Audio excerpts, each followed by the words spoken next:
makasali sa mga ganong okasyon, kaya mas magiging special siya kung ikaw ang escort ko. Lex, okay ka lang? May problema ba?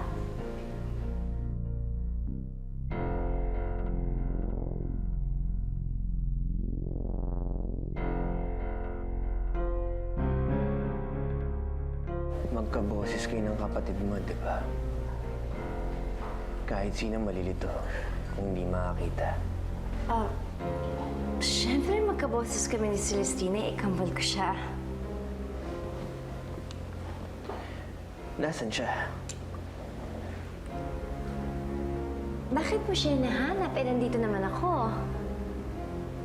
Mas maganda sana magkaharap tayong tatlo. Sana sinama mo siya. Eh, hindi kasi siya pwede ngayong gabing to eh.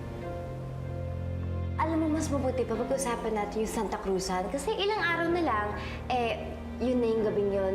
Napaka-espesyal na gabi. Kailangan mo na maghanda, Dexter. Huwag kang mag-alala, Luna. Paghahandaan ko yan. Pero sana isama mo ang kakambal mo sa araw na yan. Pero Dexter, hindi kasi pwede. Johnny? Johnny? Luna, pwede ka na umuwi. Magpapahinga na ako. Ha? Johnny, hatid mo na ako sa kwarto. Good night, Dexter! Alis si Luna. Ang sexy pa naman nung suot niya, lalo siyang gumaganda. Wala akong pakialam kung maganda siya. Ano ba talagang kinaiinis mo doon? Tsaka ano yung sinasabi mo sa akin, niloloko ka niya? Niloloko talaga nila ako magkapatid. Silang dalawa ng kapatid niya, Celestina. Celestina? Saan ka pupunta? Bakit mo iniwan si Dexter? Kasi matutulog na daw siya kaya umalis na ako. Luna, magtapat ka nga sa akin. May ginawa ka bang masama kay Dexter na magkasama kayo na hindi ko alam? Wala. Bakit naman ganyan ang tanong mo? Hindi ko malaman kung sino talaga si Luna. Pareho sila nagpapanggap na Luna eh.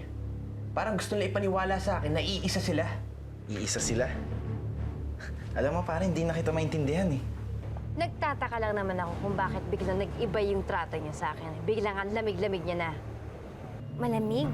Bakit naman siya magiging malamig sa'yo? Hindi ba kanina naghalikan kayo? Kaya nga ako nagtataka eh, kung bakit biglang ibang-iba na siya. Hindi ko nga rin maintindihan eh. Kung bakit nila ako niloloko. Bakit nila ako pinaglalaroan. Pero humanda sila.